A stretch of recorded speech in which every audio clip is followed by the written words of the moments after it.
সকাল বন্ধুরা। তো তোমরা সকলে কেমন আছো? আশা করছি সকলে বেশ ভালো আছো, সুস্থ আছো। আজ নতুন একটি ঝলমলে ব্লগে তোমাদের সকলকে জানাই অনেক অনেক ভালোবাসা। আজকে হলো বৃহস্পতিবার। এখন কিন্তু ঘড়ি কাটাতে সময় হয়েছে সকাল ঠিক ওই 7:30 মতো। তো আজকের ব্লগটি আমি সকাল থেকেই শুরু করছি তোমাদেরকে সাথে নিয়ে। আশা করি আজকের ব্লগটি তোমাদের বেশ ভালো লাগবে। তো চলো তবে দেখতে থাকো। সকালে আজকে বেশ খানিকটা দেরি করে ঘুম থেকে উঠেছি। ওই যে বলেছি, শরীর মন কোনোটাই ভালো নেই, সেই ক্ষেত্রে ঘুম থেকে উঠতেও বেশ খানিকটা দেরি হয়ে যাচ্ছে। বলতে পারো ইচ্ছা করেই উঠছি। যাই হোক, শরীরটা তো একটু ঠিক করতে হবে। তো সেই ক্ষেত্রে 7টার সময় ঘুম থেকে উঠে বাসি উঠানটাকে ঝাড় দিয়ে নিয়েছি। আর সঙ্গে তোমাদের দেখালাম আমি যে বেলফুল গাছ লাগিয়েছিলাম সেখানে কত সুন্দর ফুল ফুটেছে। আর বেলফুলের গন্ধটা শুনলে না একদম প্রাণটা জুড়িয়ে যায়, ভীষণ ভালো লাগে। সেই জন্য ভাবলাম তোমাদেরকে একটু দেখাই। আর সকাল সকাল মাছওয়ালা কাকা এসেছে, ভাবলাম তাহলে মাছ নিয়ে নিই মাম্মামের জন্য। আর সঙ্গে এখানে দেখো কি কি মাছ এসেছে সেগুলো তোমাদেরকে দেখাবো। কি জানো তো, বাজার থেকে আমাদের মাছটা অতটা আনা হয় না, যেহেতু সকাল হলে 8টার ভেতর মাছওয়ালা কাকা চলে আসে, কিংবা 7:30টার ভেতর। এর থেকে বেলা ওই 9টার ভেতর মানে আর একটা মাছওয়ালা কাকা আসে। তো সেই ক্ষেত্রে এনার থেকেই বেশি মাছটা আমাদের নেওয়া হয়। তো এখানে আজকে ভেবেছিলাম প্রথম তেলাপিয়া মাছ নেব, তবে ভেবেছি আগের দিন নিয়েছিলাম, তারপরে বাটা মাছও এনেছিল একদিন। তো আজকে রুই মাছ নেওয়া যাক। আর রুই মাছগুলো বেশ টাটকা রয়েছে, সেই ক্ষেত্রে ভাবলাম এখানে একটা বড় আর একটা ছোট সাইজের নেওয়া যাক। তো চলো তবে মাছ এখানে এই যে মাপামাপি হচ্ছে, তো এখানে মাছ নেব। তো সেই ক্ষেত্রে আমার রুই মাছটা মোটামুটি বেশ ভালো লাগে, তবে তেলাপিয়া ছোট যেগুলো সেগুলো বেশি একটু ভালো লাগে। তবে আজকে বেশ বড় বড়, তো ওই জন্য আর মনের থেকে ইচ্ছাটা হলো না, তো সেই জন্য আর নিলাম না।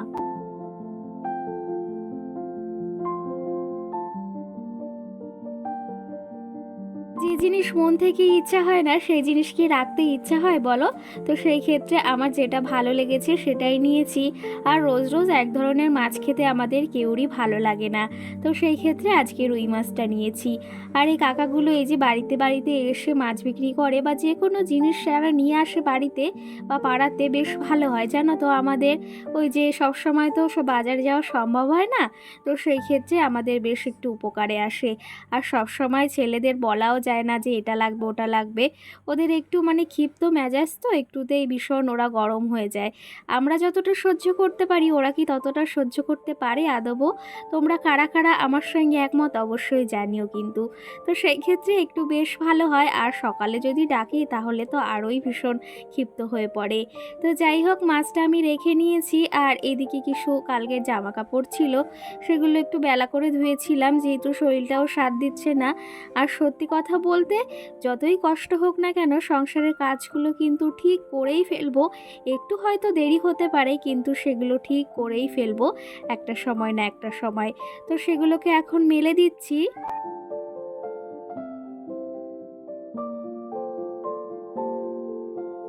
আর এখন যেহেতু এত পরিমাণে রোদ গরম, সেই ক্ষেত্রে জামা কাপড় শুকাতে অতটা সময় লাগে না। এই যে দেখো, এই যে কালকে রাত্রে একটু মানে বেশ ভিজা ভিজা ছিল, অনেকটা শুকিয়ে গেছে, তবে একটু একটু ভেজা রয়েছে। সেগুলো এখন মেলে দিলে কিন্তু বেশ শুকিয়ে যাবে। যাই হোক, জামা কাপড়গুলো জানো তো এই যে একদম শুকিয়ে গেলে নিজের মনটাও বেশ ভালো লাগে। আর এই বর্ষা বৃষ্টির দিনে যখন জামা কাপড় শুকায় না, তখন বিশেষ করে ভীষণ একটা মানে কি বলবো, যাকে বলা হয় ভীষণ অসহ্য একটা বোধ হয়। আর গরমকালে অতটা কিন্তু এই যন্ত্রণা হয় না জামা কাপড় নিয়ে।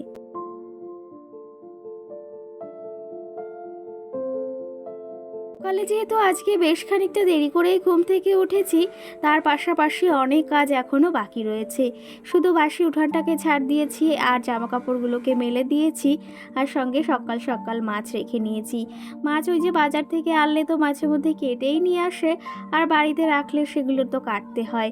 আর আমরা এখন অনেকটা শৌখিন হয়ে গেছি, প্রত্যেকটা মানুষই কিন্তু। সময়ের সাথে সাথে আমাদের সবাইকেই মানিয়ে চলতে হয় বলো। তো সেই ক্ষেত্রে সব কিছুর সাথে সব কিছু সব সবসময় মানিয়ে নেওয়াটাও স্বাভাবিক। তো সেই ক্ষেত্রে আমরা কিন্তু এই যে আগে বাড়িতে বসেই মাছ কাটতাম, মাদের দেখেছি, কাকিমাদের দেখেছি। তবে এখন বাজার থেকেই বেশিরভাগ মাছ যদি আনে কেটে আনে, তবে বাড়িতে রেখেছি, এখন তো কাটতে হবেই। তো মাছগুলো কেটে তারপরে আবার ভেবেছি রান্না বাড়া বসিয়ে তারপরে এই কাজবাজগুলো করব। তো চলো, তবে এই যে মাছ কাটা তো কমপ্লিট হয়ে গেছে, সঙ্গে এই যে একজন তো আসে, একজন বলতে দুজন তিনজনও কোনো দিন চলে আসে, আজকে তবে একজন এসেছে, তাকে এখানে খেতে দিয়েছি, মহা খুশিতে একা আজকে খাচ্ছে কিন্তু।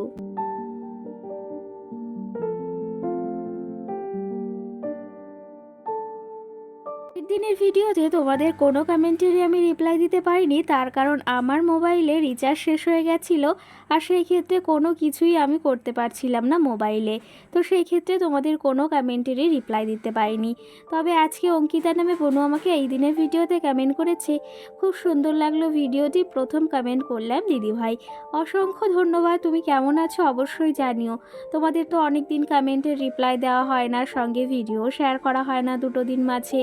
তো সেই ক্ষেত্রে এখন শরীরটা বেশ খানিকটা সুস্থ আছে, সঙ্গে তোমরা আমার গলার আওয়াজটা শুনেও হয়তো অনেকটা বুঝে গেছো। দেখো, সকাল সকাল মাছগুলোকে কেটে নিয়েছি, এখন মামামের জন্য আবার সুজিটা রান্না করতে হবে। তোমরা তো অনেকেই বলেছো আমাকে যে মামামকে রোজ রোজ সুজি খাওয়াবে, তো সেটা ভালো না, সেই ক্ষেত্রে একটু এখন থেকে অন্য কিছু খাওয়াও, বা এখন থেকে ওই যে যাকে বলা হয় সাবু সেটা খাওয়াবে। তো সেই ক্ষেত্রে আমি এখনও খাওয়াইনি, তবে তোমাদের কথা যখন এই যে শুনেছি অবশ্যই খাওয়াবো কিন্তু, আর দেখি ওর রিয়াকশানটা কেমন হয়। তবে আগে কিন্তু শুধু কাউ মিল্ক দিয়েই খাওয়াতাম সুজিটা, এখন কিন্তু আপেল মানে গ্রেট করে তারপরে ওখানে মানে একটু লবণ দিয়ে তারপরেই কিন্তু সুজিটাকে খাওয়াই, আর বেশ ভালোভাবে কিন্তু এখন সেই জিনিসটা খেয়ে নেয়। এই ক্ষেত্রে এখন আপেল দিয়েই ওকে সুজিটা রান্না করে খাওয়ানো হয়। এখানে দেখো, এই যে গ্রেট করে নিই আপেলটা, তারপরে সুজিটা একটু হালকা করে ভেজে নিই, বেশ খানিকটা ভাজি না, একদম লাল লাল হয়ে গেলে সেটা আবার বেশ ভালো লাগে না, মানে ফ্লেভার একটা আলাদা হয়ে যায়। তো সেই ক্ষেত্রে একটু হালকা করে ভাজলে সেই জিনিসটা বেশ ভালো লাগে খেতে। আর সঙ্গে এই যে আপেলটা গ্রেট করে রেখেছিলাম এটার ভেতর দিয়ে বেশ খানিকটা সময় একটু জ্বালাবো, তারপরেই নামিয়ে নেব। এর ভেতর দিয়েছি কিন্তু হালকা একটু লবণ, তাছাড়া আমি কিছুই অ্যাড করিনি। আর এটাই কিন্তু ও বেশ ভালোভাবে খায়। আর সঙ্গে এই যে আমার জন্য একটু কাউ মিল্ক দিয়ে দুধ চা বসিয়েছি। তো এটা এই যে অনেক দিন পর বেশ খাচ্ছি, বেশ ভালো লাগে জানো তো। সকাল সকাল এখন একটু এই যে শরীরটা বেশ ভালো হয়েছে, কটা দিন যা শরীরের পর ধকল গিয়েছে সেটা আর কি বলবো। সঙ্গে শিলা নামে একটা দিদিভাই বোনও আমাকে কমেন্ট করেছে, বেশ সুন্দর একটা কমেন্ট করেছে। সে আমাকে কমেন্ট করেছে, তুমি যে মালগুলো করো সেগুলো 200 পিস করলে কত টাকা দেয়? তো সেগুলো 200 পিস করলে যদি সুতো কাটার বোতাম হয় তবে কিন্তু সেখানে দেয় 50 টাকা, আর 200 করলে সেখানে 100 টাকা, মানে সুতো কাটায় 50 পয়সা, আর সঙ্গে এক একটা মালে, আর সঙ্গে যদি বোতাম লাগানো থাকে সেক্ষেত্রে একটা মালে দেয় হচ্ছে 50 পয়সা, মানে সুতো কাটার বোতাম লাগানো দিয়ে। আর 200 পিস করলে যেমন 100 টাকা। তো সেই ক্ষেত্রে এখন এই যে আবার বসে রয়েছি, মাঝে শরীরটা বেশ ভালো ছিল না, তো সেই ক্ষেত্রে এখন কটা দিন ভেবেছি একটু রেস্ট নিই, তারপরে আবার কাজ করব। তো আশা করি তুমি মানে তোমার প্রশ্নের উত্তর পেয়েছো। আর সঙ্গে তুমি আরেকটা কমেন্ট করেছো, সেটা হচ্ছে যে তুমি বলেছো আমাদের এখানে জানো তো কোনো কাজ নেই। তো সত্যি কথা বলতে আমাদের গৃহবধূরা যদি একটু ঘরে বসে সংসার সামলে বাচ্চা সামলে একটু কাজ করতে পারি, এটা কিন্তু বেশ ভালো হয়। সঙ্গে তুমি আরেকটা কমেন্ট করেছো যে আমি যদি এই কাজগুলো করতে পারতাম, বাড়িতে বসেই থাকি তাহলে বেশ ভালো হতো। সত্যি কথা বলতে এই যে সংসারের কাজগুলো সামলে একটু নিলিবিলি সময় যখন পাই, তখন এই যে কাজের ফাঁকে কাজগুলো করলে আমাদের বেশ নিজেদের একটা হাতে পয়সা থাকে, বা সব সময় সবার কাছে টাকা চাইতে ইচ্ছা হয় না, যতই নিজের স্বামী হোক না কেন। তো সেই ক্ষেত্রে সবসময় ভালো লাগে না একটা জিনিস জানো তো। তো নিজের হাতে 10টা টাকা থাকলে সেটার একটা গরমটাই বেশ আলাদা থাকে, আর নিজের কোনো কিছুতে মানে ভাবতে হয় না যে এই জিনিসটা আমার আছে, বা এই জিনিসটা করতে গেলে পরবর্তীতে অসুবিধা হবে। তো সেই ক্ষেত্রে নিজের হাতে থাকলে একটা গরমটাই আলাদা থাকে, আমার সেটা মনে হয়। আর তুমি আরেকটা কমেন্ট করেছো, সেটা হচ্ছে যে এই কাজগুলো কি আমরা করতে পারি? তো এই কাজগুলো তোমাদের ওখানে কি কাজের চল রয়েছে সেটা তো আমি জানি না, তবে আমাদের এখানে প্রত্যেকটা বাড়ি বাড়ি বেশিরভাগ বা প্রত্যেকটা জায়গায় এই কারখানা রয়েছে, মানে এই গেঞ্জির কারখানা।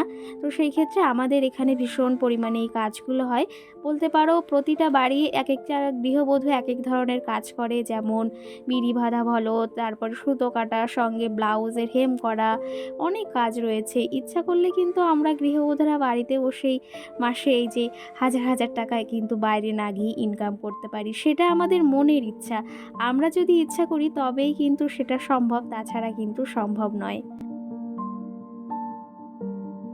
আর একটা কথা কি জানো তো, কাউকে জোর করে কখনো কিছু তুমি ফলাতে পারবে না বা করাতে পারবে না, যদি নিজের মনের ইচ্ছা বা আশা না থাকে। আর আরেকজন আমাকে কমেন্ট করেছে, তো সে আমাকে কমেন্ট করেছে, তোমাকে দেখেই বোঝা যায় যে তুমি কতটা পরিশ্রমী। তুমি সারাটা দিনে এই সংসার সামলে, বাচ্চার সামলে যে মালের কাজ করো, দেখেই তোমাকে বোঝা যায় যে তুমি অনেকটা পরিশ্রমী। তো সেই ক্ষেত্রে সত্যি কথা বলতে আমার না মানে কাজ করতে বা কাজের ভেতর থাকতে ভীষণ ভালোবাসি। যেমন দেখো এই যে শরীরটা এখন একটু সুস্থ হয়েছে, তোমরা হয়তো দেখে বুঝতে পারছো আমার রান্নাঘরের লুকটা আমি চেঞ্জ করে ফেলেছি। আজকে এই সকালে রান্না বাড়ার পর এই কাজটি আমি করেছি। দেখো এই যে এই র্যাকটা ছিল এটা এপাশে নিয়ে এসেছি আর একটু অন্যরকমভাবে সাজিয়েছি। আর যে কার্পেটটা ছিল সেটা কিন্তু আমি এর ওপরটা পাতিয়ে দিয়েছি। তো তোমাদের এই লুকটা ভালো লাগছে না আগের লুকটা বেশ ভালো লেগেছিল? অবশ্যই তোমরা কমেন্ট করে আমাকে জানিও।